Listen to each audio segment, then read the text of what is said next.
여러분, 지금 주방에서 미역국 끓이고 계신 분 계신가요? 아마 지금 이 순간에도 수많은 가정에서 뚝배기에 미역이 보글보글 끓고 있을 겁니다. 우리 어머니 세대부터 미역국은 최고의 보양식이었습니다. 산후조리할 때도, 생일날에도, 몸이 허할 때도 미역국 한 그릇이면 기운이 돌아온다고 믿어왔습니다. 맞습니다. 미역에는 철분, 칼슘, 식이섬유가 풍부하게 들어있습니다. 특히 미역의 알긴산 성분은 몸속 중금속을 해독하고 노폐물을 밖으로 내보내는 귀한 역할을 합니다.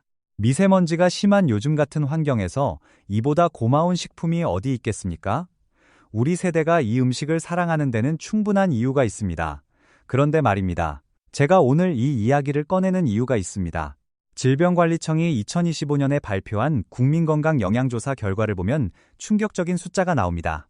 70대 이상 어르신 3명 중 1명, 정확히 25.1%가 만성 콩팥병을 앓고 있습니다. 3명이 모이면 그중 1명은 이미 신장이 손상된 상태라는 뜻입니다. 더 놀라운 것은 이분들 대부분이 본인의 신장에 문제가 있다는 사실을 모르고 계신다는 점입니다.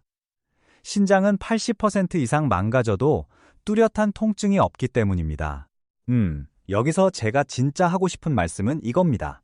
미역 자체가 나쁜 것이 아닙니다. 하지만 우리가 수십 년간 당연하게 해왔던 조리 방식과 곁들여 먹는 습관 중에 신장을 조용히 파괴하는 조합이 숨어 있습니다. 60살이 넘으면 이 조합들이 치명적인 결과를 가져올 수 있습니다. 오늘 저는 미역국을 끓일 때 절대 함께 넣으면 안 되는 삼극재료 3가지, 그리고 신장을 살리는 올바른 조합과 손질법까지 모두 공개하겠습니다. 이 한 편의 영상이 여러분의 콩팥 건강을 지키는 전환점이 될 수 있습니다. 자, 그렇다면 먼저 우리 몸속 혈액 정수기인 신장이 어떻게 작동하는지부터 이해해야 합니다. 이것을 알아야 왜 특정 음식 조합이 위험한지 정확히 아실 수 있습니다. 여러분의 신장을 집안에 있는 정수기라고 상상해 보십시오. 이 정수기는 하루 24시간 쉬지 않고 혈액 속의 노폐물과 독소를 걸러냅니다. 혈액 전체가 하루에 약 40번 이상 이 필터를 통과합니다. 정말 대단하지 않습니까? 우리가 잠을 자는 동안에도 이 작은 장기 이개가 쉼없이 일하고 있는 겁니다. 신장 안에는 사구체라고 불리는 아주 미세한 혈관 다발이 약 200만 개 들어 있습니다. 이 사구체 하나하나가 혈액을 걸러내는 초소형 필터 역할을 합니다.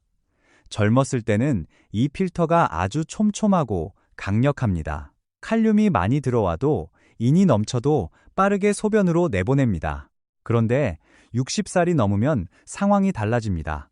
사구체의 역과 기능이 자연적으로 매년 조금씩 떨어지기 시작합니다. 40대에 비해 신장의 혈류량이 30% 가까이 줄어든 상태입니다. 쉽게 말하면 정수기 필터에 작은 구멍이 생기고 거르는 힘이 약해진 상태입니다. 이때 과도한 미네랄이 한꺼번에 밀려 들어오면 어떻게 될까요? 필터가 감당하지 못하고 막혀버립니다. 남아있는 사구체들이 평소보다 몇 배나 더 무리해서 일해야 하는 압력이 발생합니다. 이 상태가 계속되면 이미 예민해진 세포들이 영구적으로 손상됩니다. 이것이 만성 콩팥병의 시작입니다. 여기서 정말 안타까운 사실은 한 번 죽은 사구체는 다시 살아나지 않는다는 것입니다. 간은 일부가 잘려나가도 다시 자라지만 신장은 그렇지 않습니다.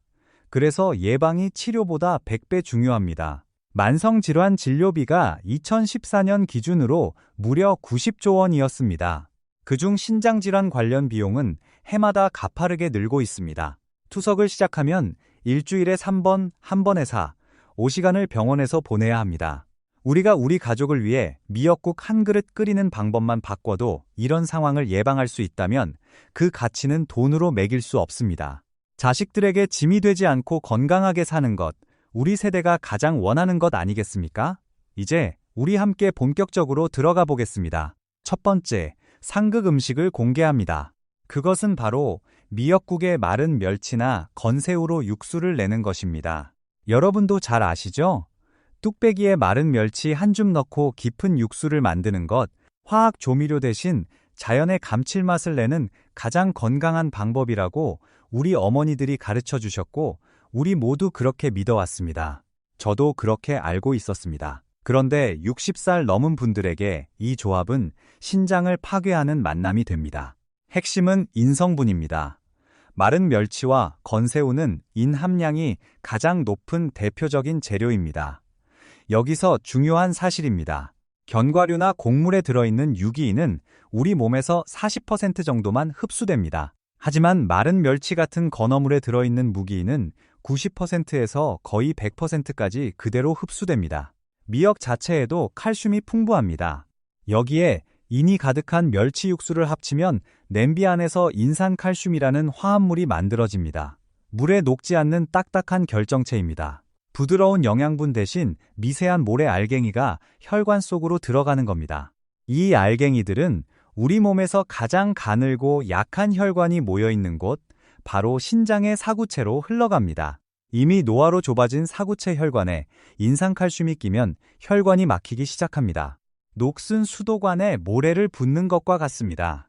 결국 사구체가 부서지는 경화현상이 일어나고 여과 기능을 잃게 됩니다. 더 무서운 것이 있습니다. 혈액 속에 인이 넘쳐나면 부갑상선에서 특수한 호르몬을 분비하는데 이 호르몬은 혈관벽을 석회처럼 딱딱하게 만드는 부작용이 있습니다. 신장 혈관만이 아니라 대동맥과 신장 주변까지도 굳어집니다.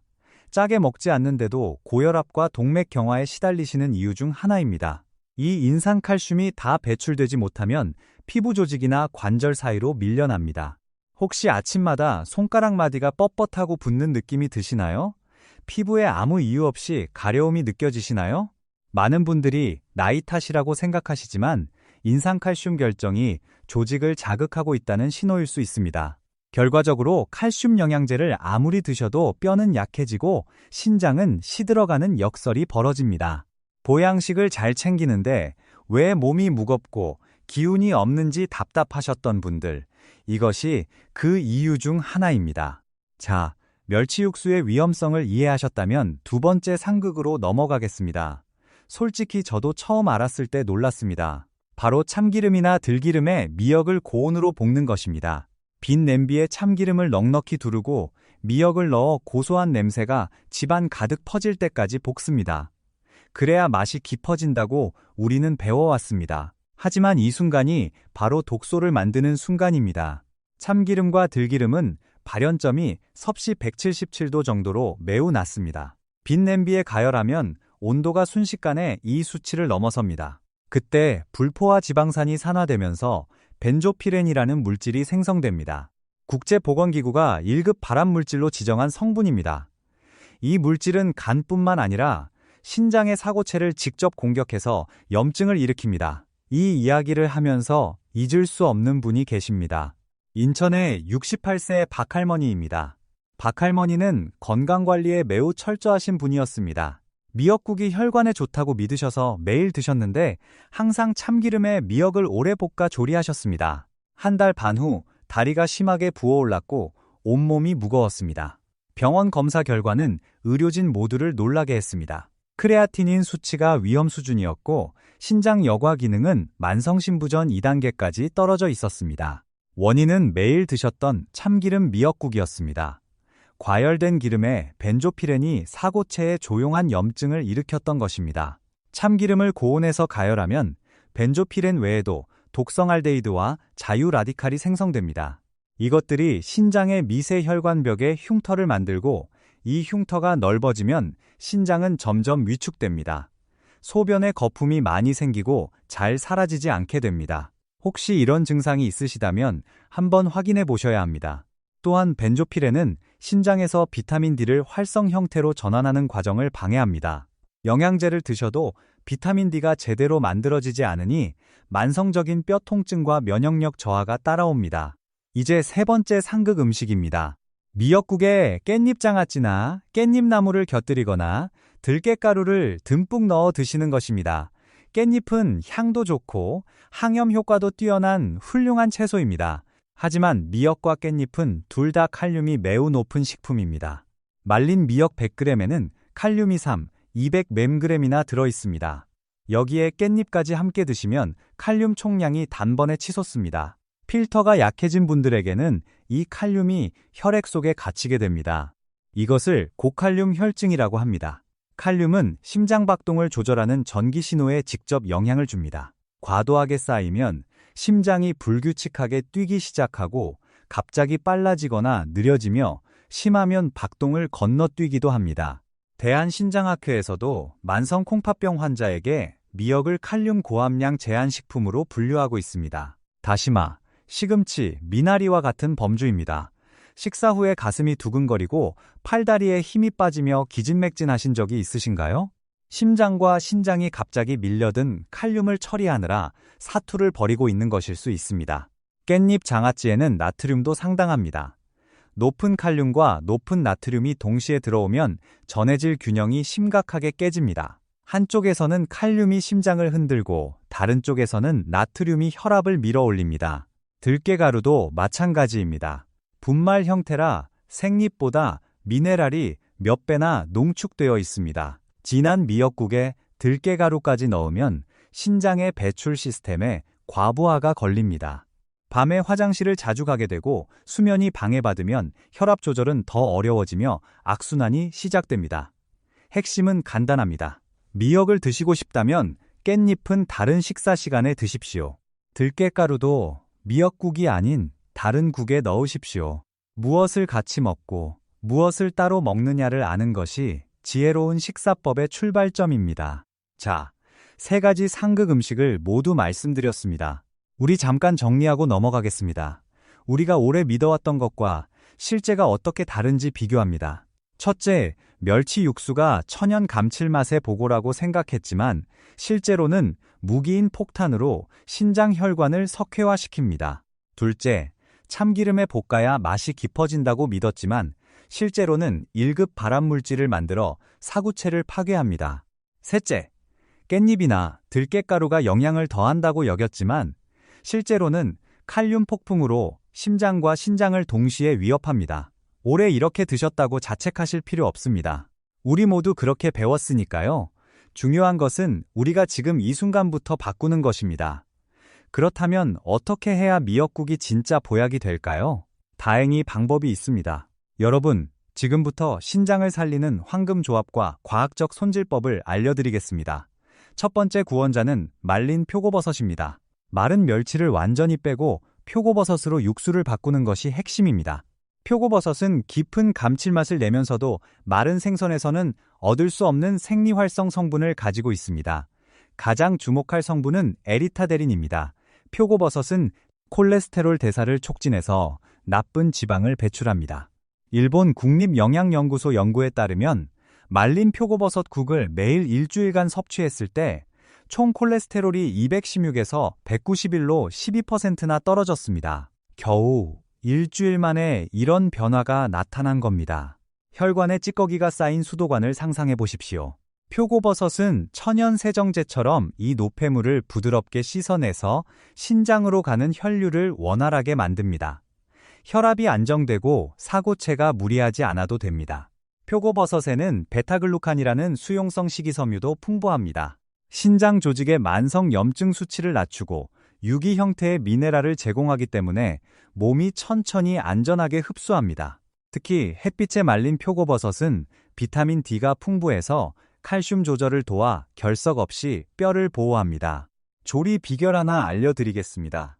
표고버섯을 물에 불린 후 바로 썰지 말고 손으로 가볍게 눌러 핵심 성분을 짜내십시오. 이 물에 아미노산이 농축되어 있습니다. 끓일 때는 중간 불을 유지하십시오. 두 번째 구원자는 두부입니다. 소고기 대신 두부를 넣으면 사고체를 살리는 혁명이 됩니다. 두부의 사포닌이 미역의 과도한 요오드를 흡착해서 배출하고 식물성 단백질은 독성 질소 노폐물을 만들지 않으면서 부종을 줄이는 알부민을 공급합니다. 서울의 72세 김어르신 이야기를 들려드리겠습니다. 김어르신은 만성신부전 3단계 진단을 받으셨습니다. 단백질 부족으로 근육은 줄어드는데 다리는 항상 부어 있으셨습니다. 고기를 드시면 수치가 올라갈까봐 식사를 두려워하고 계셨습니다. 제가 매일 두부를 넣은 미역국을 드시라고 권해드렸습니다. 석 달 후 부종이 완전히 가라앉았고 신장 여과 수치가 안정권으로 돌아왔습니다. 정신이 맑아지고 몸도 훨씬 탄탄해지셨습니다. 왜 두부가 이렇게 좋은지 조금 더 깊이 들어가 보겠습니다. 두부에는 사고체막의 탄력을 강화하는 콩펩타이드가 있습니다. 나이가 들면 이 여과막이 딱딱해지는데 두부 단백질과 미역의 알긴산이 만나면 염증 부위를 진정시키는 보호층이 형성됩니다. 또 한 가지 중요한 점은 두부의 이소플라본 성분입니다. 이것이 이완기 혈압을 조절하는데 큰 도움을 줍니다. 혈압을 일정하게 유지하는 것은 사고체의 수명을 연장하는 가장 좋은 방법입니다. 혈액이 신장을 부드럽게 통과할 때 높은 압력으로 인한 혈관 손상이 방지됩니다. 두부 속의 칼슘은 단백질과 결합된 형태라서 천천히 흡수됩니다. 미역의 마그네슘이 이 칼슘을 혈관에 쌓이게 하는 대신 뼈로 정확히 안내하는 역할을 합니다. 이것이 자연의 법칙에 맞는 올바른 섭취입니다. 통풍이 있는 어르신들은 보양식 먹기를 두려워하시지만 두부 미역국은 좋은 선택이 됩니다. 소변을 알칼리 쪽으로 만들어 요산 배출을 돕기 때문입니다. 재료 선택에 대한 조언 하나 드리겠습니다. 되도록 화학적 첨가물이 적게 들어간 전통 방식의 두부를 찾아보십시오. 동네 시장이나 두부 전문점에서 그날 만든 신선한 두부가 가장 좋습니다. 돈 한 푼 들지 않는 보약이 바로 이 조합입니다. 세 번째 구원자는 마늘과 올바른 손질법입니다. 마늘의 알리신이 혈전 형성을 억제하고 신장의 미세혈관을 확장시킵니다. 하지만 다진 직후에 뜨거운 국물에 넣으면 알리신이 제대로 만들어지지 않습니다. 다진 마늘을 상온에서 10분간 그대로 두십시오. 이동한 효소가 반응해서 알리신을 최대치로 활성화시킵니다. 이제 20분 손질법을 정확히 알려드리겠습니다. 첫 번째, 마른 미역을 찬물에 정확히 20분간 담그십시오. 너무 짧으면 불순물이 남고 너무 길면 좋은 성분까지 빠집니다. 두 번째, 불린 미역을 흐르는 물에 1분간 가볍게 주물러 씻으십시오. 세 번째가 가장 중요합니다. 끓는 물에 미역을 2분간 데친 후 그 물을 과감히 버리십시오. 삼성서울병원 식이요법 가이드에 따르면 이렇게 데치면 채소류의 칼륨을 30%에서 50%까지 제거할 수 있습니다. 이 데친 물이 아깝다고 생각하실 수 있습니다. 하지만 신장 기능이 떨어진 분들에게 이 물은 칼륨 폭탄입니다. 버림으로써 식이섬유와 알균산은 지키면서 위험 요소만 빼낼 수 있습니다. 마지막으로 참기름의 올바른 사용법입니다. 국이 다 끓으면 반드시 불을 끄십시오. 국물 온도가 살짝 내려갔을 때 참기름을 한 방울 떨어뜨리십시오. 참기름의 항산화 성분인 세사몰이 파괴되지 않고 신장의 산화 스트레스를 줄여줍니다. 고소한 향은 지키면서 독소는 만들지 않는 지혜입니다. 여기까지가 황금 조합과 손질법이었습니다. 정리하면 멸치 대신 표고버섯, 소고기 대신 두부, 마늘은 다져서 10분 숙성, 미역은 찬물, 20분 불리기와 끓는 물, 2분 데치기, 참기름은 불 끄고 마지막에 넣기입니다. 여러분, 이제 많은 분들이 놓치시는 매우 중요한 내용을 말씀드리겠습니다. 미역 자체를 아예 드시면 안 되는 분들이 계십니다. 이 부분은 꼭 알고 계셔야 합니다. 첫 번째는 갑상선 기능 항진증이 있는 분들입니다. 미역에는 요오드가 매우 풍부합니다. 갑상선이 이미 과도하게 활성화된 분들에게 요오드를 더 공급하면 불난집에 기름을 붓는 격입니다. 신장이 빠르게 뛰고 체중이 급격히 빠지며 손이 떨리는 증상이 악화될 수 있습니다. 약을 드시고 계신 분이라면 반드시 담당 의사에게 확인하십시오. 두 번째는 만성 콩팥병 4단계에서 5단계에 해당하는 분들입니다. 신장 기능이 30% 이하로 떨어진 분들은 아무리 데쳐서 칼륨을 빼도 남은 양이 위험할 수 있습니다. 의료진과 상담 없이 미역을 드시면 안 됩니다. 세 번째는 혈액 응고 억제제를 복용하시는 분들입니다. 미역의 알긴산이 약물과 상호작용할 수 있습니다. 특히 와파린 같은 항응고제를 드시는 분들은 담당 의사와 반드시 상의하셔야 합니다. 이 세 가지에 해당하시는 분들은 아무리 좋은 조합으로 끓여도 미역 자체를 피하시거나 전문의의 허가를 받고 소량만 드시는 것이 안전합니다. 혹시 내가 해당되는 건 아닌지 걱정되시는 분들이 계실 겁니다. 가장 확실한 방법은 병원에서 간단한 검사를 받아보시는 것입니다. 생각해보니 이것도 꼭 말씀드려야겠습니다. 신장 건강검진을 한 번도 받아보시지 않은 분들이 정말 많으십니다. 소변검사와 혈액검사로 크레아티닌 수치와 사구체 여과율을 확인하는 것은 어렵지 않습니다. 건강검진 항목에 이미 포함되어 있는 경우도 많습니다. 비용도 크게 부담되지 않습니다. 앞서 말씀드렸듯이 신장은 80% 이상 손상될 때까지 뚜렷한 증상이 없습니다. 조기에 발견하면 오늘 알려드린 식단 조절만으로도 진행을 늦출 수 있습니다. 하지만 늦게 발견하면 일주일에 3번 병원에서 투석을 받아야 하는 무거운 짐을 지게 됩니다. 우리 세대는 자식 키우느라 내 건강은 뒤로 했습니다. 이제 손주들과 더 오래 건강하게 놀아주려면 우리 자신을 돌봐야 할 때입니다. 작은 검사 하나가 10년 후의 삶을 완전히 바꿀 수 있습니다. 자, 오늘 우리가 함께한 내용을 마무리하겠습니다. 미역국은 분명 훌륭한 음식입니다. 하지만 수십 년간 익숙했던 3가지 조리 습관이 60세 이후에 신장을 조용히 파괴하고 있었습니다. 멸치 육수의 무기인은 혈관을 석회처럼 굳히고 고온의 참기름은 발암물질을 만들어 사고체를 태우고 깻잎과 들깨는 칼륨 폭풍으로 신장까지 흔듭니다. 방법을 바꾸면 미역국은 다시 보약이 됩니다. 멸치 대신 표고버섯으로 콜레스테롤을 씻어내고 소고기 대신 두부로 신장 부담 없이 단백질을 채우고 찬물 20분에 끓는 물, 2분 데치기로 칼륨을 빼고 마늘은 다져서 10분. 숙성 참기름은 불 끄고 마지막에 넣으십시오. 비용은 한 푼도 들지 않습니다. 박할머니처럼 뒤늦게 병원에서 원인을 알게 되는 분이 더 이상 없기를 바랍니다.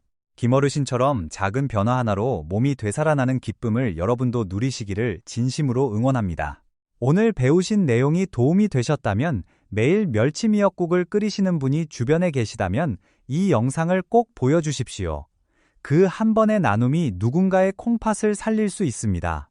우리 모두 맑은 국 한 그릇에서 시작하는 건강한 노후를 만들어 갑시다. 여러분의 신장이 늘 깨끗하고 힘차게 일하기를 기원합니다. 감사합니다. 감사합니다. 감사합니다.